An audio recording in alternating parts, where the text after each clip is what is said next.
Now we've got a system with three variables, not just x and y, but x, y, and z. So I'm going to walk you through the steps. We're going to go through them. I'm going to take this first equation, and I'm going to solve that first equation for x. That means I'm going to subtract 2y, and I'm going to subtract z. That is going to give me x is equal to negative 2y minus z plus 8. And that equation is solved for x. What's nice about that is it allows me to eliminate x from the other two equations as well. So I'm going to plug in this value of x into this equation right here for its x. All right? So I'm going to say 2, and then in parentheses, I'm going to put our new value for x. All right?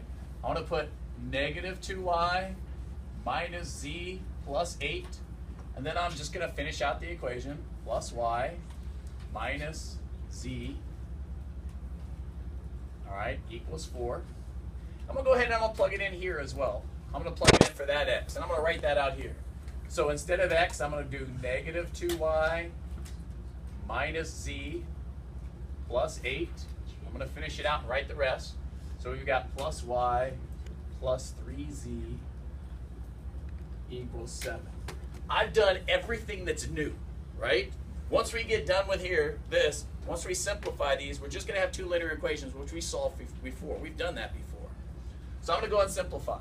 Distribute negative 4y, distribute negative 2z, distribute plus 16 plus y minus z equals 4.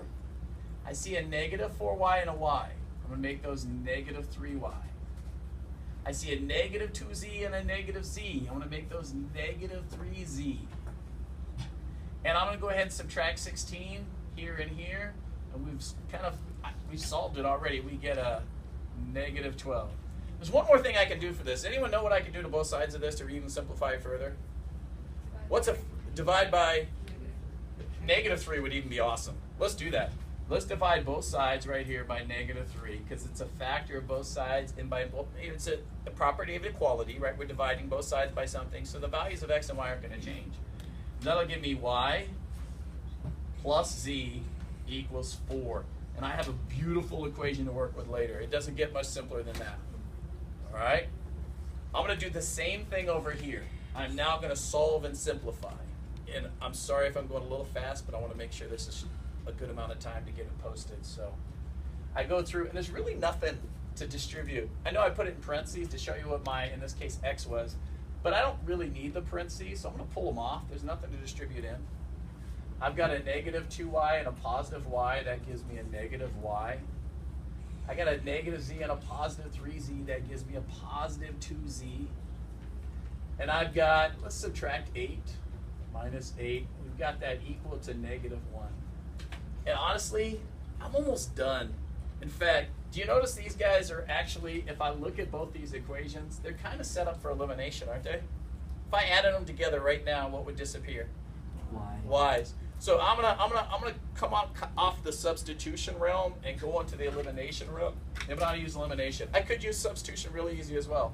I could subtract z, but since they're set up as they are, where the y's are already opposite coefficients, I'm just going to add them together and solve for z. So I'm going to take this negative y plus 2z equals negative 1, and I'm going to line this up with a positive y plus 1z equals 4. All right, get out of your way for people that I have a hard time seeing. All right, when I add them right here, the y's go away. 2z and 1z make 3z. Negative 1 and 4 make 3. And we can kind of see that z is equal to what?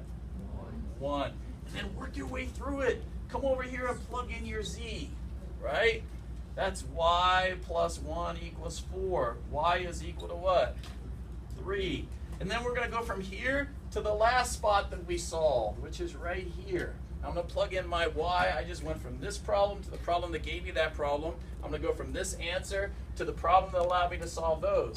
I'm going to go x equals negative 2 times my y of 3 minus my z of 1 plus 8 which is x equals -6 minus 1 plus 8. That's -7, so x equals 1. I've got x, y, and z. I write it as x, y, and z. Just real quick, is that what we got on our calculators? Yeah? Done. You got it?